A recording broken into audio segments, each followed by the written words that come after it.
കോഴിക്കോട് വിലങ്ങാട് ദുരന്തബാധിതർക്ക് വീട് വെച്ച് നൽകാമെന്ന് പറഞ്ഞ് വഞ്ചിച്ച ബി.ജെ.പി. സൊസൈറ്റിക്കെതിരെ നടപടി സ്വീകരിക്കണമെന്ന CPIM പാവപ്പെട്ടവരുടെ പണം തട്ടിയെടുക്കാനുള്ള ഉപാധിയായാണ് സഹകരണ സംഘങ്ങളെ ബി.ജെ.പി. കാണുന്നതെന്ന് ജില്ലാ സെക്രട്ടറി M. മെഹബൂബ് പറഞ്ഞു.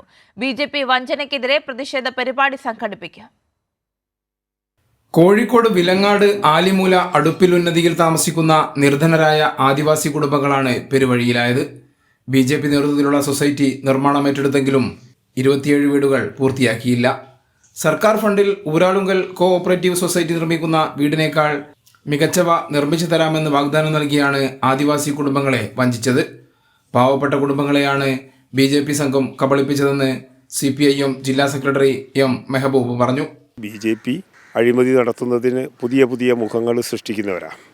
പക്ഷേ കേരളത്തിൽ സഹകരണ പ്രസ്ഥാനം അത് മറ്റേത് മേഖലകളിലുള്ളവരാണെങ്കിലും ആ പ്രസ്ഥാനം എന്ന രീതിയിൽ ജനങ്ങളോട് കാണിക്കുന്ന അല്ലെങ്കിൽ ജനങ്ങൾക്ക് നൽകിയൊരു വിശ്വാസ്യതയുണ്ട്.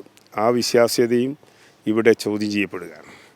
തീർച്ചയായും അതിശക്തമായി ഈ അഴിമതിക്കെതിരെ, ഈ കൊടും വഞ്ചനക്കെതിരെ CPM പ്രതികരിക്കാനാണ് തീരുമാനിച്ചിട്ടുള്ളത്. 1.5 വർഷത്തോളമായി പാതി വഴിയിൽ നിലച്ച വീട് നിർമ്മാണം കാരണം പരിസരമാകെ കാട് മൂടിക്കിടക്കുകയാണ്. എന്നാൽ ഊരാലുങ്കൽ ഏറ്റെടുത്ത വീടുകൾ 1 വർഷം മുമ്പ് ഗുണഭോക്താക്കൾക്ക് കൈമാറുകയും ചെയ്തു. 2018 പ്രളയ സമയത്ത് ഉരുൾപൊട്ടൽ ഭീഷണിയെ തുടർന്നാണ് 65 കുടുംബങ്ങളെ മാറ്റി താമസിപ്പിക്കാൻ സർക്കാർ തീരുമാനിച്ചത്. കൈരളി ന്യൂസ്, കോഴിക്കോട്.